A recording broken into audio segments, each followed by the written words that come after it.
hatiku.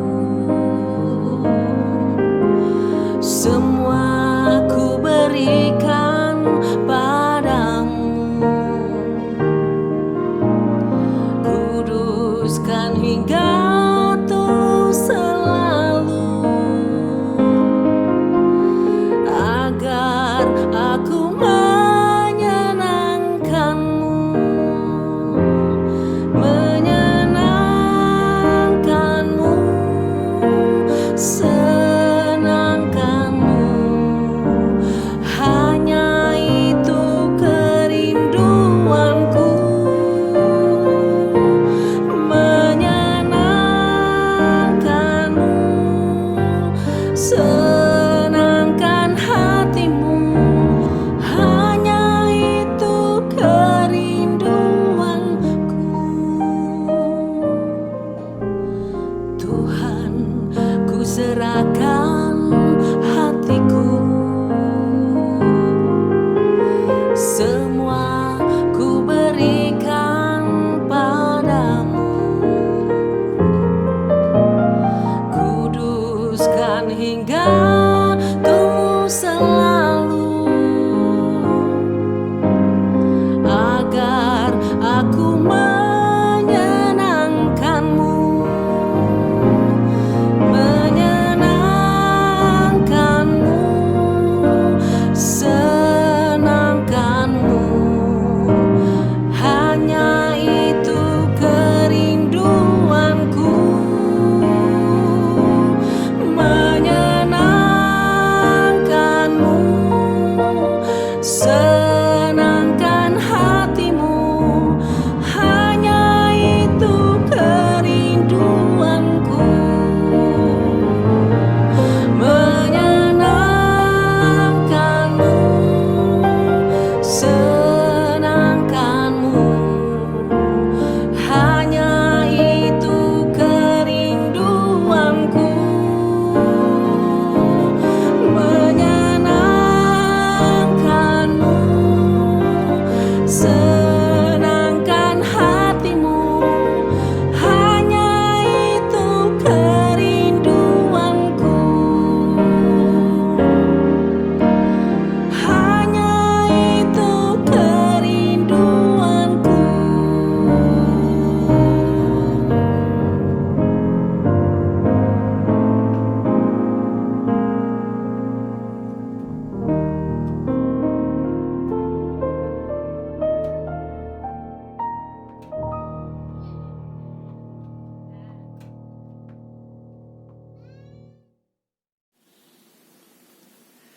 Shalom Bapak Ibu yang dikasihi di dalam Tuhan Yesus, jumpa kembali dengan saya di dalam renungan malam.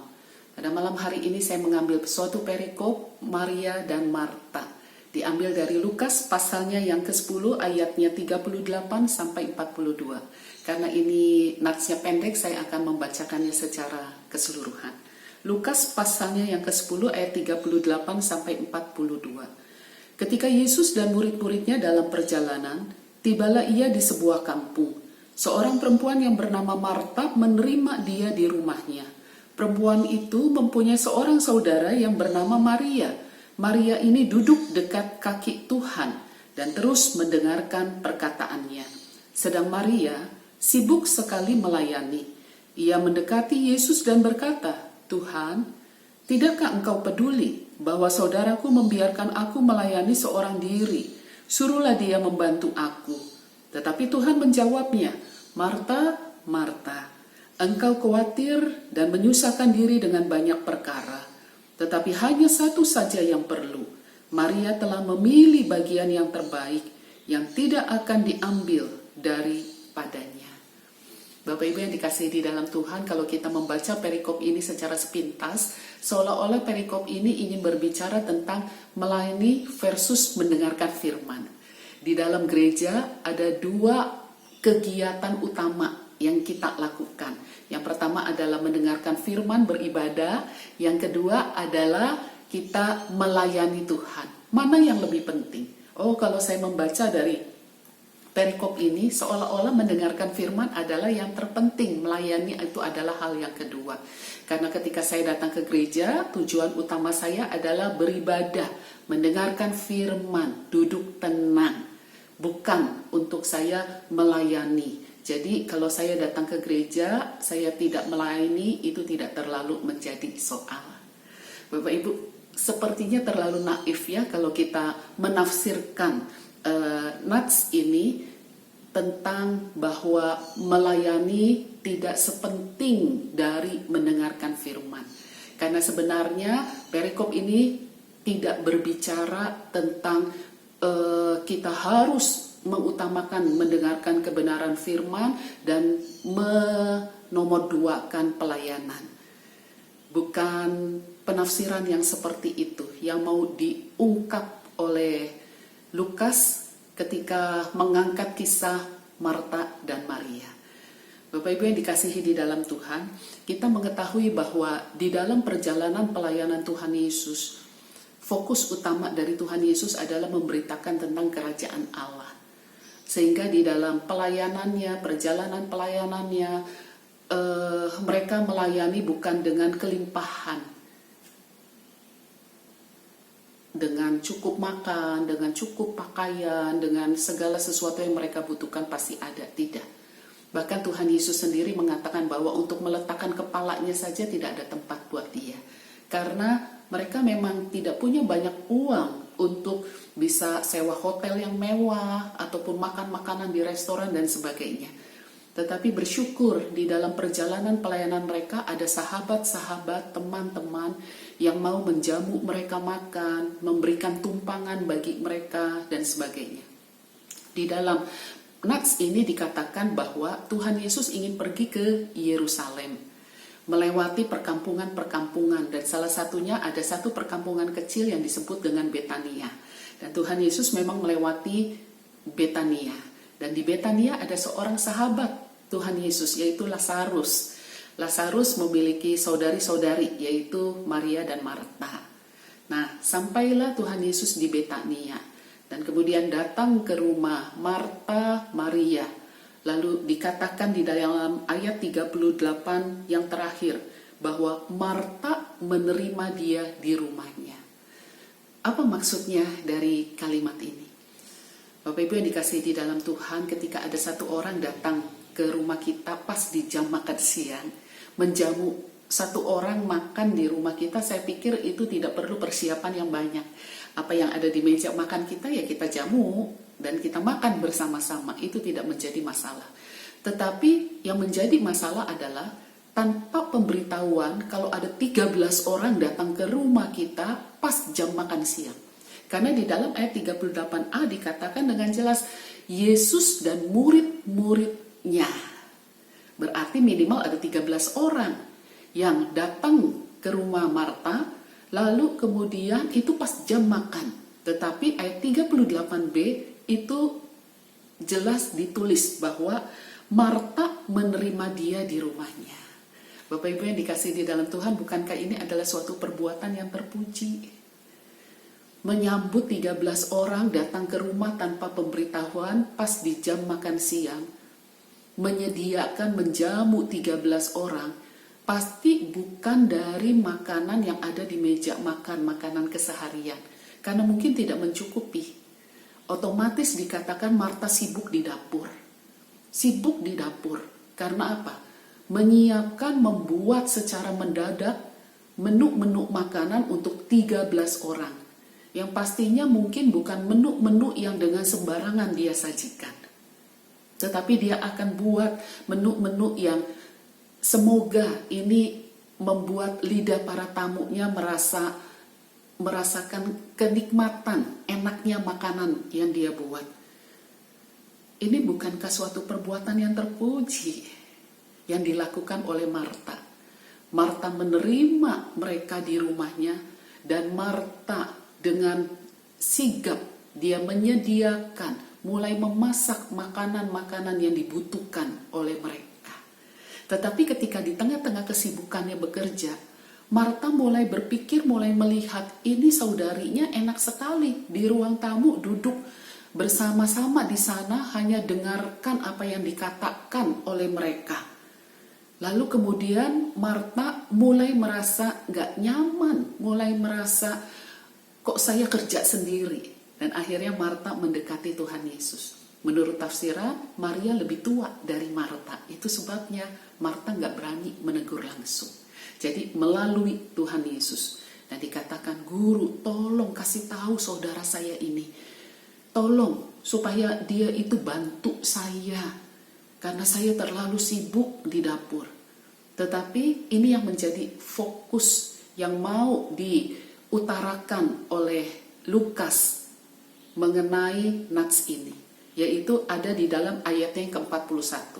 Tetapi Tuhan menjawabnya, Marta, Marta, engkau khawatir dan menyusahkan diri dengan banyak perkara. Khawatir dan menyusahkan diri dengan banyak perkara. Bapak Ibu yang dikasih di dalam Tuhan, rupanya perikop ini bukan berbicara tentang pelayanan versus mendengarkan firman. Tetapi perikop ini ingin memberitahukan tentang sikap hati kita, sikap hati manusia di hadapan Tuhan.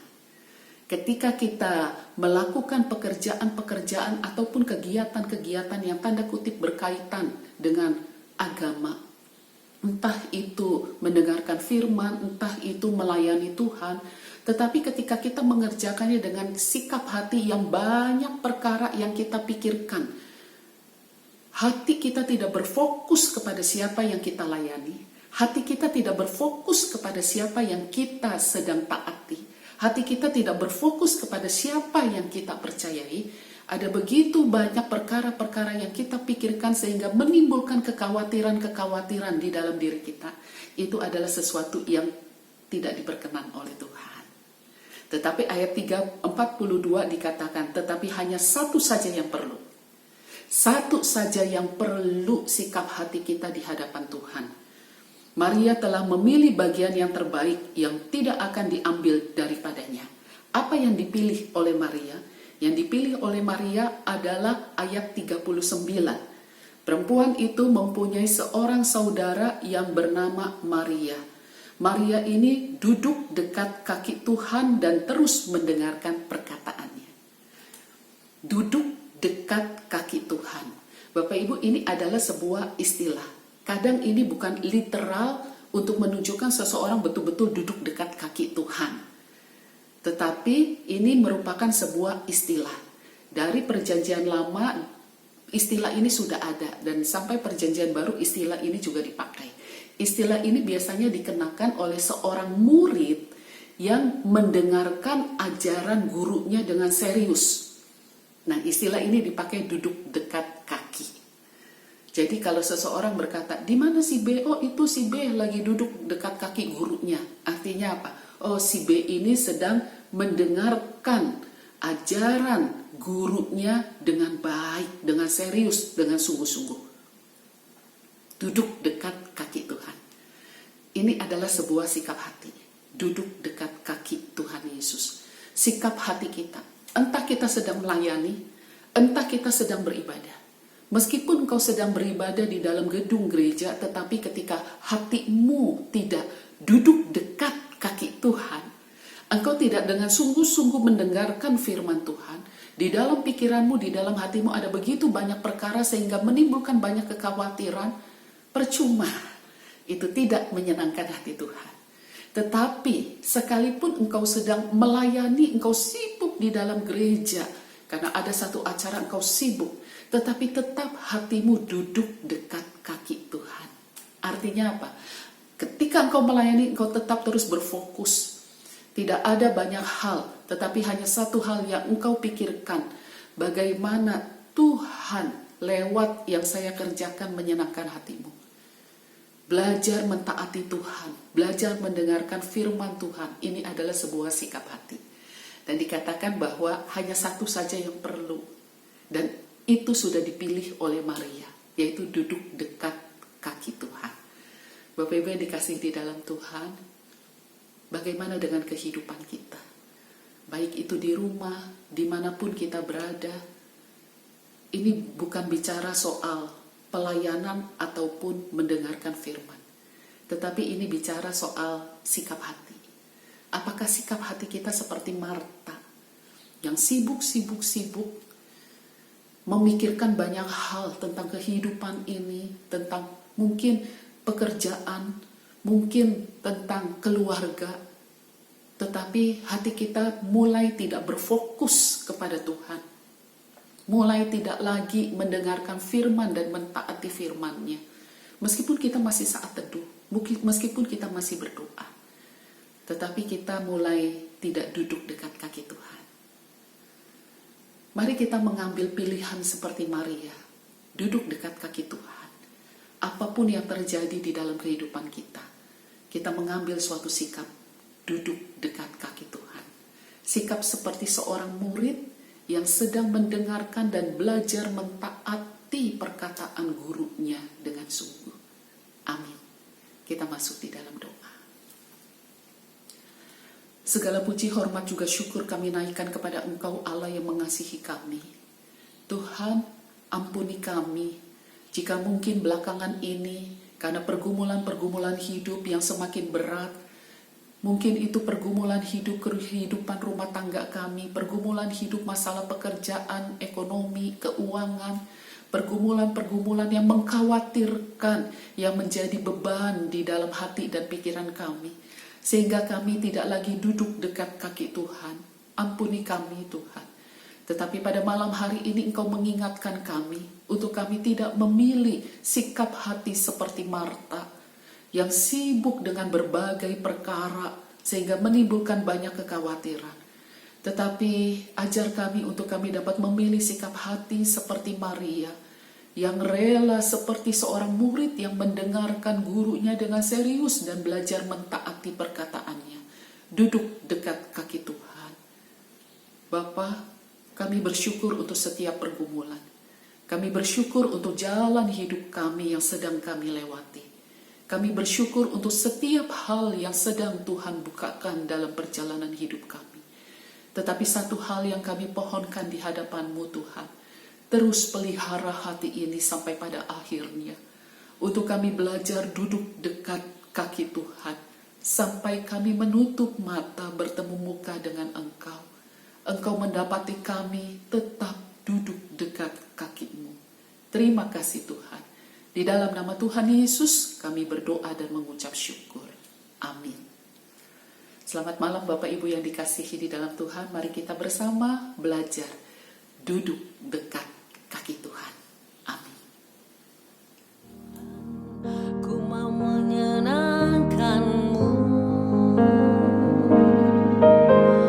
Tuhan, bentuklah hati ini jadi bejana untuk hormat-Mu,